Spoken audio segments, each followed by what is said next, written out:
So ito palang bago kong art is ang tawag ko dito is Fake Digital Life, no? Fake Digital Life series.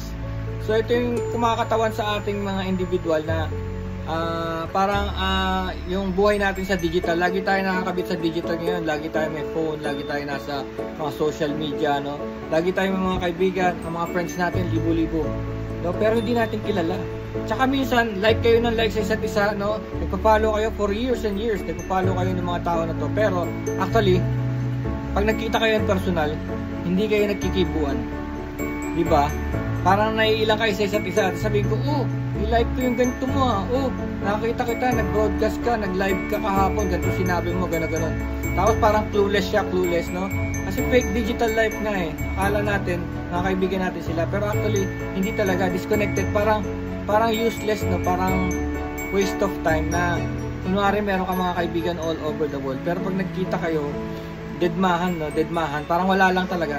Parang alam mo yun, parang tweet, parang may mga ibon sa ulo na, sino ba to? I have no idea what he's talking about. Ganon, mga ganong feeling ba na parang useless talaga. Useless. Minsan may mga nakikilala ko from 2 years back, no? Siguro noong time na yun, nag-usap kami. Sabi niya, oh sige, vlogger ka pala, follow kita, gano'n. Tapos pagka nagkita na kayo after 2 years, na-follow kayo ng follow, 2 years, 3 years, walang connection whatsoever. So it's really a fake digital life, no? Tapos pati yung mga feeling ng mga tao na marami silang followers, no? Minsan 100,000, 200,000. Feeling nila sikat sila. Pero actually, this is just disconnection. Kasi hindi mo naman kaya talagang kaibiganin yung yung 1 million mong followers, di mo talaga kayang kaibiganin sila, no? O pansinin sila. Hindi talaga mangyayari. Ang nangyayari doon, yung iba doon nag-mute na lang, no? Para lang hindi ka mapahiya na hindi sila mag-unfollow, pero yung nag-mute na lang sila para hindi nila makita yung post mo, no? Pero siyempre sa feeling mo, yung numbers mo tumataas. Tapos yung mga viewership din. Pag nag-post ka ng video, ano ba talaga gusto nila? Bakit ka nag-post ng video? Gusto ba nila yung pagkatao mo o meron ka lang pinakitang medyo sexy ganyan kaya nagustuhan yung video mo, no? So, gano'n na nangyayari. Pero ikaw feeling mo sikat na sikat ka dahil libo-libo yung nanood sa video mo, tsaka dahil mga followers, no? Lumalaki ulo mo. Pero actually, it's a fake world, fake digital life. So, yung aking mga art series ngayon, puro gano'n. Puro sa isang fake digital life na tayo lang ang may alam, na para tayong tama nga, mayaman ka nga, no? Dahil parang kami sariling mundo. Isipin mo yun, alam mo may mga kaibigan ka pero actually wala. Yung talagang true friends mo, yung mga ilan-ilan lang, no? Siguro, actually, kagaya ko, marami na rin akong subscribers and followers, pero actually ang mga kaibigan ko yung konti lang, no? Wala pang 20 siguro.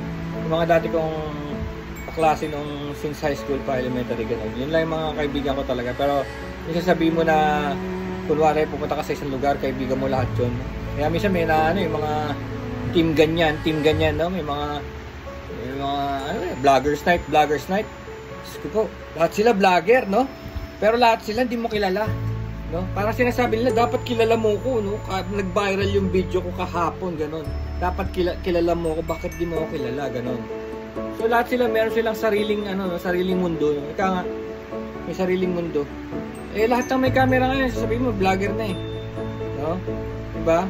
Kapag-post ng ganyan, creator na, no?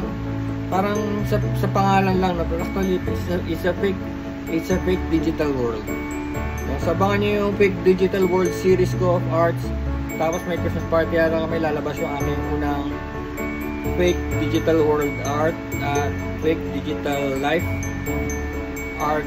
Yun, pangre-regalo ko yun. So swerte yung makakuha nyo kasi yun ang pinakauna sa lahat ng series na fake digital life. Kayo kung gusto nyo kumuha ng art ko na fake digital life, gagawa tayo, okay? Peace out, brothers. Peace out.